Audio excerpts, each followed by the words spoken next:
শব্দটা international crime, তো আমাদের মনে হয় ক্রাইম আন্ডার ইন্টারন্যাশনাল ল বললে মনে হয় ভালো শোনায়। এখন এটা একটা সুপ্রা কনস্টিটিউশনাল ল, যেটাতে প্রোটেকশন দেওয়া আছে আর্টিকেল 47 আর্টিকেল 47 ক্যাপিটাল এ তে। এখন সেই সুপ্রা কনস্টিটিউশনাল লটা মানবাধিকারকে এখানে অনেক ক্ষেত্রে আউট করে দিয়েছে। তো এখন সেখানে একটা কন্ডিশন আছে আর্টিকেল 47 যদি আমরা দেখি সাব আর্টিকেল 3, এখানে যার বিচার হবে সেখানে অর্গানাইজেশন বলা আছে, আবার বলা আছে প্রিজনার অফ ওয়ার হতে হবে। আমি যেটা পরে বারবার দেখলাম যে প্রিজনার অফ ওয়ার না হলে তার এই কনস্টিটিউশনাল থেকে আউটস্টিং ক্লজটা অ্যাপ্লিকেবল হবে না, তার ক্ষেত্রে মানবাধিকার অ্যাপ্লিকেবল হবে। একটা অর্গানাইজেশন আসলে প্রিজনার অফ ওয়ার কিভাবে হবে যদি অর্গানাইজেশন করার কথা বলা আছে এখানে, এটা আমার কাছে একটা প্রশ্ন আসছে। দ্বিতীয় যেটা হচ্ছে ছোটখাটো দু একটি ইস্যু জাস্ট আছে। একটা হচ্ছে লায়াবিলিটি অফ ক্রাইমের, যেমন আমিও ওনার সাথে একমত যে সেকশন 3 সাবসেকশন 3 যেটা আইসিসির জন্য বলা হয়ে গেল যে এটা অ্যাপ্লিকেবল হবে মিউটেন্ডিস মিউটেন্ডিস অথবা টু দ্য এক্সটেন্ট, এটার কোনো দরকার আছে বলে আমি মনে করি না। কারণ আমরা তো ডেফিনেশন এখানে আপনারা অ্যামেন্ডমেন্ট করলেন, ওয়াইড করলেন, আবার ডেফিনেশনের জন্য ক্রাইমের ডেফিনেশনের জন্য ইন্টারন্যাশনাল একটা কনভেনশনে কেন যেতে হবে? Crime has to B specific, penalty has to B specific. 4(2) তে যেটা আছে এইটা আমার কাছে মনে হয়েছে লাস্টে, যদি আগে আইনও একই রকম ছিল, who fails to take necessary measure. এনজিওর কিস্তি প্রথমবার বিকাশ পেমেন্ট করলেই 20 টাকা ইনস্ট্যান্ট ক্যাশব্যাক।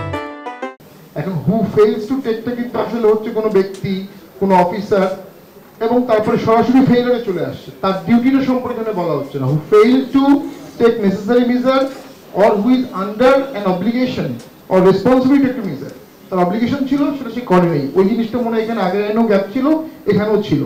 এবং অ্যাকচুয়াল এবং কনস্ট্রাকটিভ ইন্টারন্যাশনাল আইনে কি আছে জানি না, আমার কাছে মনে হয় কনস্ট্রাকটিভ থাকলে এটা হার্শ হয়ে যায়। আর এরপরে 4 ক্যাপিটাল ইজ ওয়ান্ডারফুল একটা মানে জিনিস, খুবই সুন্দর, ফেয়ার। এবং 12(2) তে যেটা আছে যে প্রভিশন অফ ডিফেন্স কাউন্সিল আমরা বললাম, কিন্তু ভিতরে গিয়ে কিন্তু ডিফেন্স কিছু নাই। সো হেড নোটস আর ভিতরটা এক না, ভিতরে জাস্ট বলা হয়েছে মে অ্যালাউ ফরেন কাউন্সিল। এখানেও 10 বছরটা আমার কাছে খুব হার্শ মনে হচ্ছে। এটা আমরা কোনো বিচারপতি বা বিচারকের কোয়ালিফিকেশন বলছি না, লয়ারের কোয়ালিফিকেশন বলছি। আর 10 ইয়ার্স ইন ক্রিমিনাল আমরা কিভাবে মানে এক্সামিন করবো জানি না, ক্রিমিনাল কোর্টে কোনো মেম্বারশিপ আছে কিনা। and 13 ক্যাপিটালে ওয়ান্ডারফুল সেকশন, খুবই অ্যাপ্রিশিয়েট করার মতো। 19 যে অ্যামেন্ডমেন্ট আসছে অসাধারণ। আর 20 ক্যাপিটাল এতে ওই সেম প্রশ্নটা আসছে, ইন্টারন্যাশনাল একটা পলিটিক্যাল অর্গানাইজেশন।